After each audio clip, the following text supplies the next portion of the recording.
training. We're going to look at a couple of stretches and gentle releases using the exercise ball as a prop for some support. For myself, personally, I'm not feeling like my body is craving intense exercise.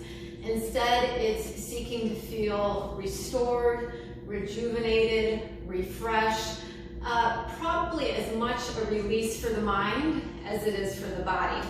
So these are gentle. You want to do them with control. You're definitely still exercising. It takes a lot of core control and power to do some of these stretches. So they're valuable for many different reasons.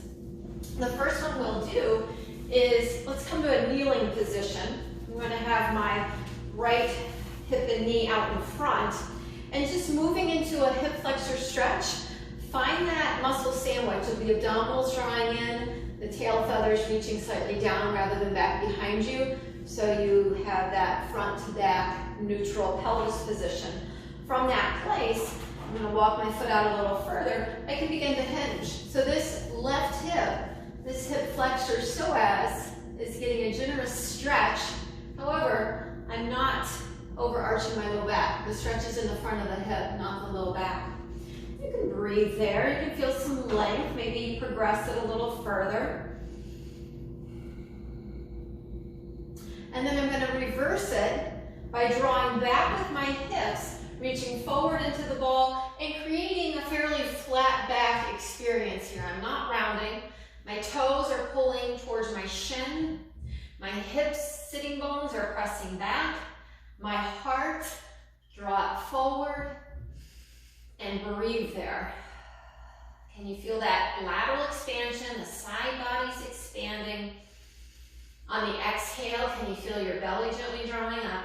And then of course, a nice hamstring stretch. Let's do that again. So we come back to the bent knee, 90-90 hinge, and then we take it deeper into a hip flexor psoas stretch.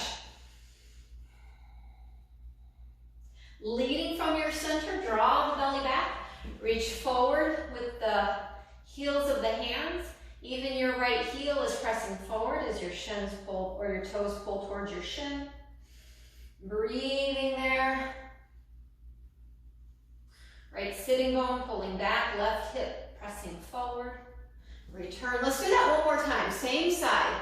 Find that runner's lunge, hip stretch. Again, trying not to just arch out. Keep the gentle lift, pubic bone to belly button. And then on the return trip, I keep that active reaching through my arms. I draw my hips back. Try to straighten my spine. May need to bend the knee here a little bit. That would be fine. And then back to neutral. All right, opposite side. So opposite hip and knee forward as I roll towards the hip extension or the hip flexor stretch. Take some nice deep breaths. Check in with your shoulders. Probably carrying a lot of tension around our neck and shoulders. Let that go. Check in with the rotation of the head and neck to draw yourself back and lift through the center. The ball reaching forward, the sitting bones reaching back, toes pulling back. The head can rest down. You don't have to be looking up here. Bring the head in line with the tail.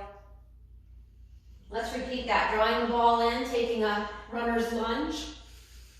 As you exhale, press back through that left heel, hamstring, sitting bones reaching back, spine long.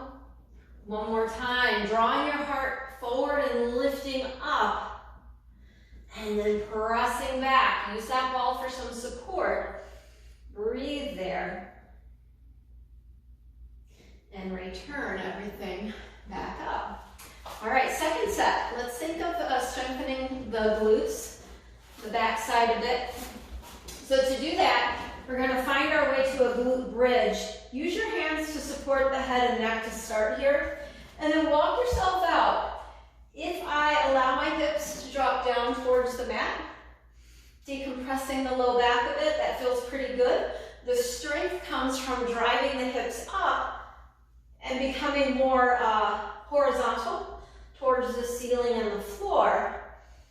So just maintaining this lift is some nice work. If I want to increase this stretch of the anterior plane, I can extend my arms back overhead, allow my head, shoulders to rest on the ball. I can even straighten those legs out a bit.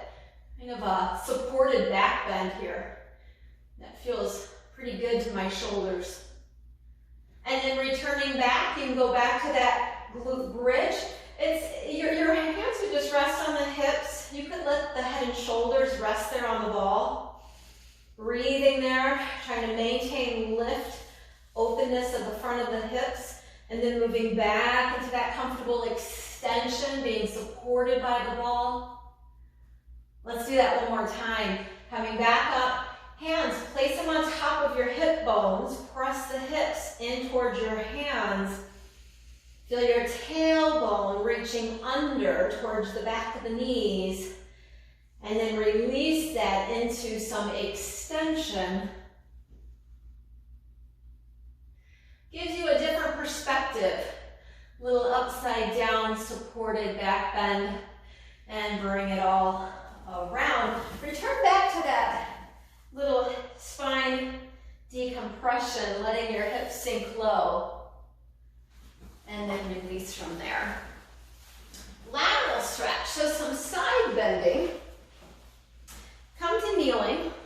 Hug the ball into your hip. Really close to you. You want it to support you. We need support during this crazy time. Find it here through this lateral flexion, using this exercise ball like a dear supportive friend. You're gonna carve your body out and over and allow that top hand to reach. My bottom hand is taking hold of my top wrist. A little bit of shoulder distraction here. So from this bottom foot all the way into my fingertips, creating a nice lateral stretch. My rib cage is also moving laterally towards the ceiling. Great place to take a few deep breaths. And then bring yourself back up.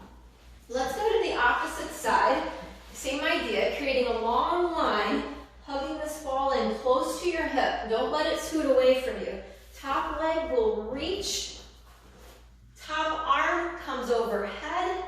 My bottom wrist takes hold of the top. Hand holding wrist, shoulder distraction. My head, neck is relaxed here. Breathing. Not overarching, keeping my body streamlined, and then bring it back up. All right, switching it up just a little bit for the second lateral stretch. This time, still hugging the ball in towards my hip, I'm going to bring my top leg foot forward and plant it and extend the bottom leg. My head can rest on my fist. I can gently traction in with my elbow, shoulder, and then top arm extends out. Like we did before, you have the option of hand or wrist and creating a little bit more of that lateral stretch. Big breaths. And then bring it back up. We'll look at that on the opposite side. So we begin the same way, hugging ball in close to the hip, allowing your body to drape, using that bottom hand for some support. Bottom leg reaches out, front foot plants right forward near 90 degrees. I can support my head here if I like. Kind of thinking about neck alignment. Top arm can begin to drift over the ear. I can take hold of that wrist. And again, find a long line from fingers to feet. Breathing there, feeling the translation of my rib cage. My rib cage is now reaching up closer to the sky. Breathing into that space. And then release. Coming back off the ball. Always nice just to find a child's pose, feet together, knees apart. Curl the belly back as you gently reach forward. Adjust your hands. If they're too high up on the ball, it's going to feel perhaps too much of a stretch for your shoulders. So you can go wider to the ball, to the outside edges of the ball there. Rolling the ball to one side, getting a lateral stretch again, feeling that rib cage translate. We want to be mobile. We want to be expansive. This is a time of contraction, right? Where we turn inward. We're just kind of hibernating in our homes. A lot of flexion inward. We might have to balance that out. Not to mention, I don't know if I said it earlier, but it was a wind chill of 15 degrees here in Wisconsin. So you don't really feel the option of getting outside and moving either.